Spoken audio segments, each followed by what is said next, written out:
Welcome to another tutorial of Map ERP. In tutorials में हम सीखेंगे कि सेल्स करने से पहले आपने किस तरह से सेटअप करना है मैप ERP में ताकि आप सेल्स कर सकें।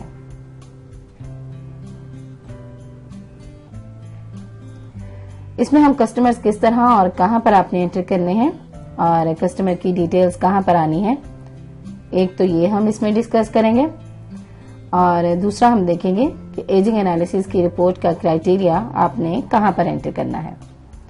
तो ये दो पॉइंट्स हैं जो हम आज के ट्यूटोरियल में कवर करेंगे। तो चलिए आते हैं अपने ट्यूटोरियल 1 की जानिब। यहाँ पर आपने सबसे पहले अकाउंट्स में जाना है, उसके बाद आपने चार्ट ऑफ अकाउंट को हिट करना है और यहाँ पर हमारे पास 3 टाइप्स हैं। पहले टाइप में हम एसेट को सिलेक्ट करेंगे और एसेट को सिलेक्ट करने के बाद जब हमारे पास सेकंड टाइप आएगी तो उसमें 2 ऑप्शंस अवेलेबल होंगे। उसमें से आपने करंट एसेट को सिलेक्ट करना है। देन हम अपने थर्ड लेवल पे जाएंगे तो वहां से हम ट्रेड डेटर को सिलेक्ट करेंगे।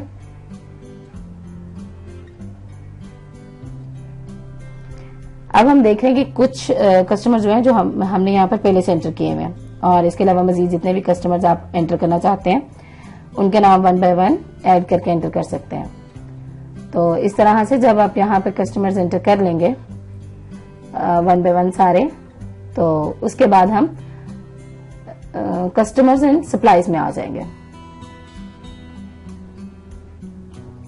कस्टमर एंड सप्लाईज में हमारे पास सबसे टॉप पर कस्टमर का एक ऑप्शन है, हम इसको क्लिक करेंगे तो हम देखेंगे कि जो हमने कस्टमर्स वहां पर एंटर किए थे वो सारे के सारे यहाँ पर मौजूद हैं।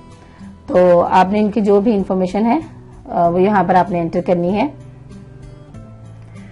तो इंफॉर्मेशन एंटर करने के लिए आप सबसे पहले प्रिपेयर पर क्लिक करेंगे और उसके बाद बिलिंग एड्रेस जो होगा वो एंटर करेंगे, city, zip, province, country, credit limit, STRN, then NTN, उसके बाद CNIC नंबर, उसके बाद टेलीफोन नंबर और फिर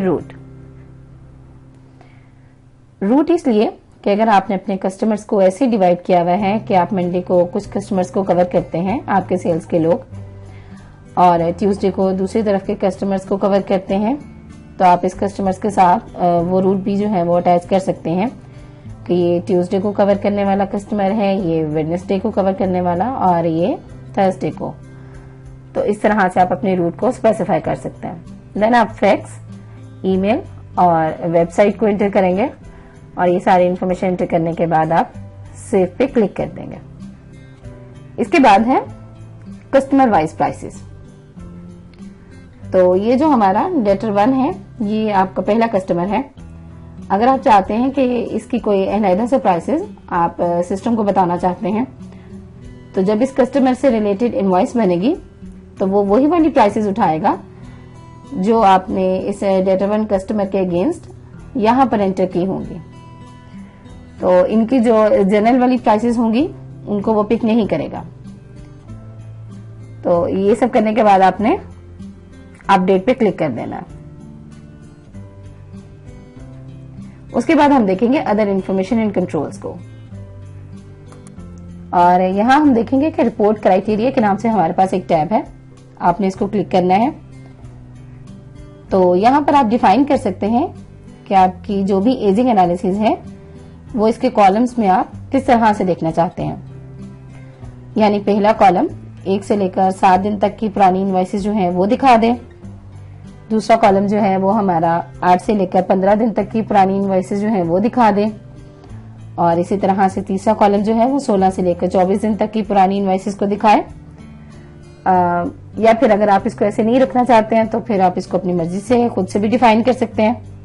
मिसाल के तौर पर हम चाहते हैं कि हमारा जो पहला कॉलम है वो हमें 1 दिन से लेकर 30 दिन तक की पुरानी जो इनवॉइसेस हैं वो दिखाए और इसी तरह से जो उससे अगला कॉलम है वो 31 दिन से लेकर 60 दिन तक की पुरानी इनवॉइसेस जो है वो दिखा दें और इसी तरह से उससे अगले कॉलम में भी आप जो भी चाहते हैं अपना क्राइटेरिया डिफाइन करना वो यहाँ पर कर सकते हैं।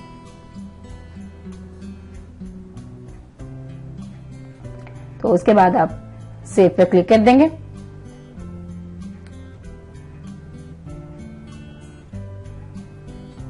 तो ये है हमारा ट्यूटोरियल 1, जिसमें हमने आज 2 चीजें सीखी हैं कि पहली तो ये है कि कस्टमर्स हमने कहाँ पर एंटर करने हैं, कस्टमर की डिटेल्स और उससे रिलेटेड कोई भी स्पेसिफिक प्राइसिंग है वो कहाँ पर एंटर करनी है।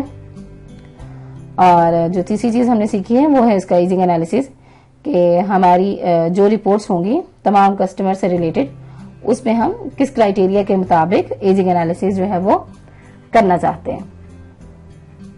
Thank you.